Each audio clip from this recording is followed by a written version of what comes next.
Hey folks, this is Rhykker with a Diablo 3 patch 2.4.3 meta update on what's looking to be the best builds for all classes. On the public test server, every class in patch 2.4.3 is getting at least one new item. Well, an old item with a new legendary power. And the big question is, will that make the meta for Season 9 different than the meta for the current Season 8? Here's a too long didn't watch version of this video.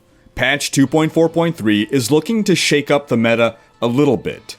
More so for some classes, less so for others, and the 4-man meta may be changed a bit as well. So in this video, we're going to be looking at the leaderboards on the test server to see how the new builds are shaping up. In the future, we'll make another top 10 builds video as we've done in the past, but we're going to wait until we're a little closer to the release of the next patch because balance changes are still happening, and I expect the next patch to release January 3rd. We don't have an exact release date, but it's fair to say that it'll be after the Christmas holidays because a big part of the next patch is the Diablo 1 event, and that's said to last throughout the month of January. January 3rd is the first Tuesday after the Christmas holidays, and Tuesdays tend to be patch days in the world of Diablo. We're hoping to see a few more changes before the release of the next patch, which may change this meta that we're looking at, so do bear that in mind as we're going over what we see now. Let's start by taking a look at the Crusader. The Crusader's new item is Faithful Memory, which gives you a big damage buff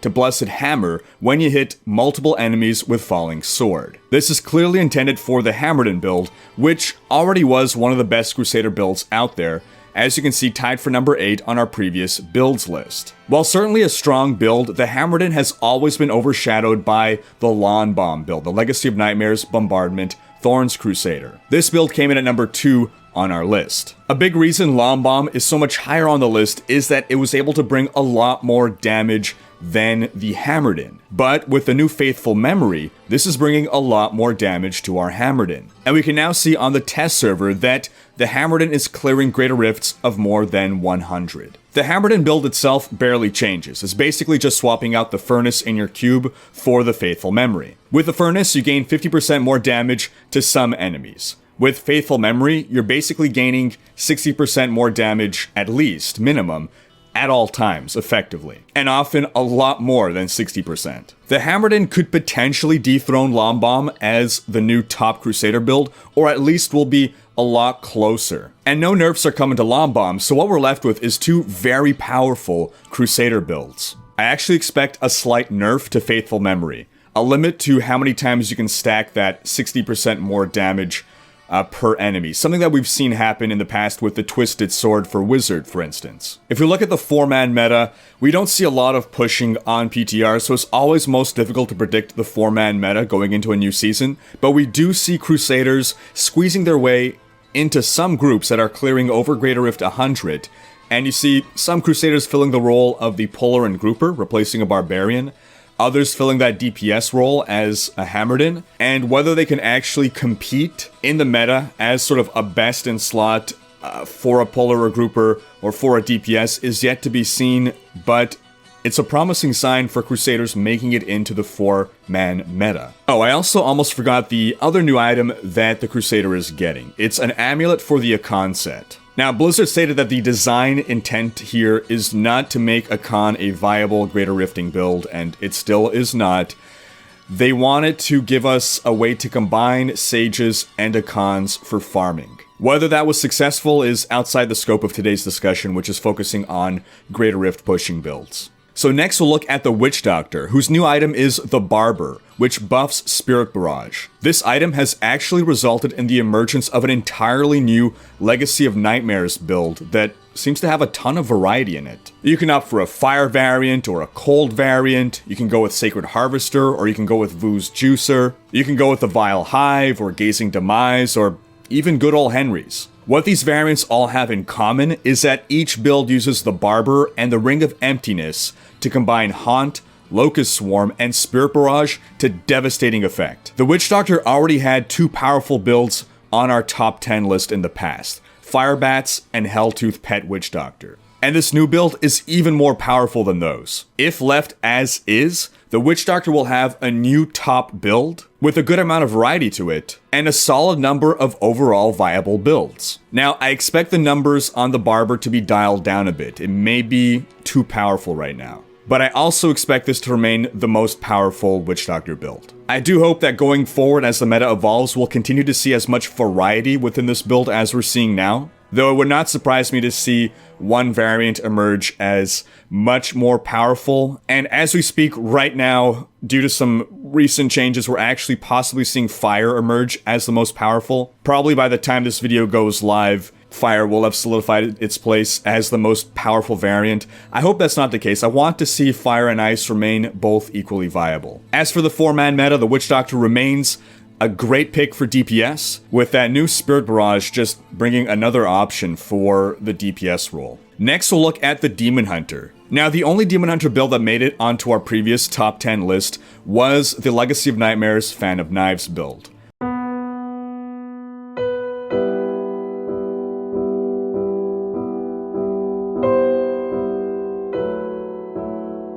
Which still is the top performing leaderboard build for Demon Hunters. But we have two new builds that have emerged onto the leaderboards with some low 90s clears thanks to the Demon Hunter's new item, the Hellcat Waistguard. Basically, this item buffs grenades. So we see a Natalia's Grenades build as well as an Unhallowed Essence Grenades build, and both of these are fighting for viability on the leaderboard, and seem to be performing roughly equally well. The Nats build is not very different at all from the traditional Nats builds that we're accustomed to. We're relying on grenades from the Anathema rune of Rain of Vengeance to do the damage, and we work the Hellcat Waistguard into the build. We are seeing some variation within these Natalia's Grenades builds, vying to prove themselves to be the best. You know, some have Hexing Pants, some have the Crashing Rain Belt. It's not clear which will emerge as the best, and hopefully neither do. Hopefully all these variants that we're seeing will remain viable. As for the Unhallowed Essence Grenade build, this is a much greater departure from the typical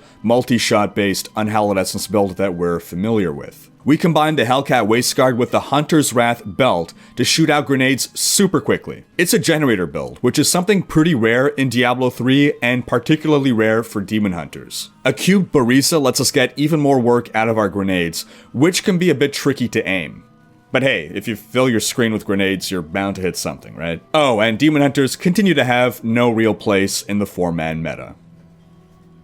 Next, we'll look at the Monk. The Monk's new item is Rabid Strike. As a power, it basically makes you double cast your Spirit Spenders while in Epiphany. In theory, this seems like a solid item. It should add more variety to Sun Wukong builds and Legacy of Nightmares Lashing Tailkick builds, both of which were tied for 5th place on our previous top 10 list. The Rabid Strike should serve as an additional option for a cubed or equipped weapon for these builds. Unfortunately, it's not quite working as intended. Community member Davlock has done a ton of testing with Rabid Strike, and he's found that it's just not interacting with buffs the way it should be. Because of this, it's just not dealing enough damage to be a viable alternative.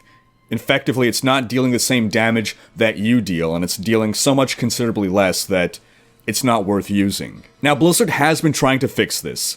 They have addressed some of the issues, but more just keep cropping up, and there's still a ways to go before this item is fully fixed to be benefiting from all the buffs that it needs to, and we can hope that this happens before the patch releases, but we don't know for sure. If it's fixed, it may make it into the meta. We're still not even sure how viable it is relative to the other options because we can't properly test it. But that said, even if it doesn't make it into the meta, the Monk is already in a pretty good place. Of all the classes, it's arguably the best.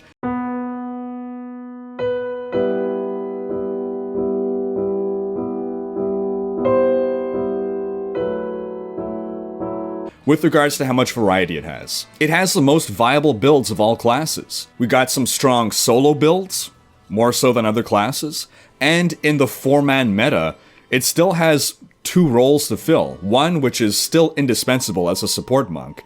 Every group needs a support monk, and it still has a DPS role with its Shenlong generator build. While yes, it would suck if monks don't really get anything new this patch, they're in the best place of all the classes. Next, we have the Wizard. The poor wizard who's been stuck with the same Firebird meta for a while now. New to the wizard this patch is the Mantled Heal Ring, which makes enemies stunned with the wizard's paralysis passive take a ton of damage. For a long time, Blizzard has been trying to make a ranged lightning wizard viable, and this is the closest we've ever been, but we're still not quite there yet. The main issue is that paralysis, and thus Mantled Heal's extra damage, just doesn't trigger often enough, or consistently enough. The paralysis passive gives lightning spells a small chance to stun on hit, which makes the trigger rate of Mantled Heal rather seldom when you factor in a spell's chance to trigger an effect to begin with, along with the current crowd control mechanics that monsters have that gives you diminishing returns on crowd control. Currently, we see the Mantled Heal being worked into a build that combines 6 pieces of Tal Rashas with 4 pieces of Veers, and with the help of thousands of Paragon levels, it has cleared Greater Rifts in the 90s, but it just doesn't seem like it'll be able to come close to the damage output of the Firebird Wizard. Looking at the 4-man meta, it's just looking like the Wizard continues to be a strong solo class with no real place in the 4-man meta. We see one group that appears to have a support Wizard. This could potentially be the emergence of a new meta, or it could just be an outlier. Time will tell. Then lastly, we have the Barbarian. The Barbarian's new item is perhaps the most useless. The Saffron Wrap, which buffs Overpower, a skill that just doesn't do enough damage, even with the Saffron Wrap buff factored in. However, thanks to Blizzard trying to make the Saffron Wrap viable, we have a buff to Overpower.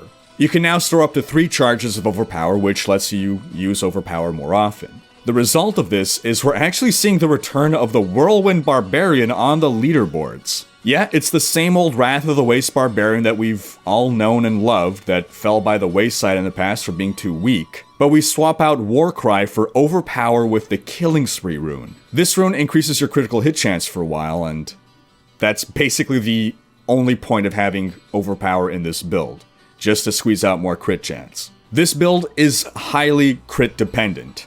When you crit, you restore life thanks to the Blood Funnel rune on Whirlwind, you deal a bunch more area damage thanks to Battle Rage Bloodshed, and thanks to the new improved Overpower, we can basically maintain 100% uptime on this crit buff. This results in the Whirlwind Barb having more sustain, and dealing more damage. And while the Whirlwind Barb has cleared up to a Greater Rift 95 on the PTR leaderboards, that was with the help of thousands of Paragon levels. And while I don't see the Whirlwind build surpassing our current top Barbarian builds for solo Greater Rift pushing, it's still nice to see that the Whirlwind Barb has been made somewhat relevant again, at least. As for the 4-man meta, Barbs continue to fill an important role in the party as pull barbs. So that wraps up our look at how things are shaping up on the PTR. There's still time before the patch launches, and we'll continue to keep an eye on things and release some more detailed guides on the builds that are emerging, so stay tuned for more videos. Thanks for watching. Special thanks to my Twitch and Patreon supporters for making these videos possible. Check out these other videos and subscribe to join Rhykker's Raiders to stay up to date on Diablo news.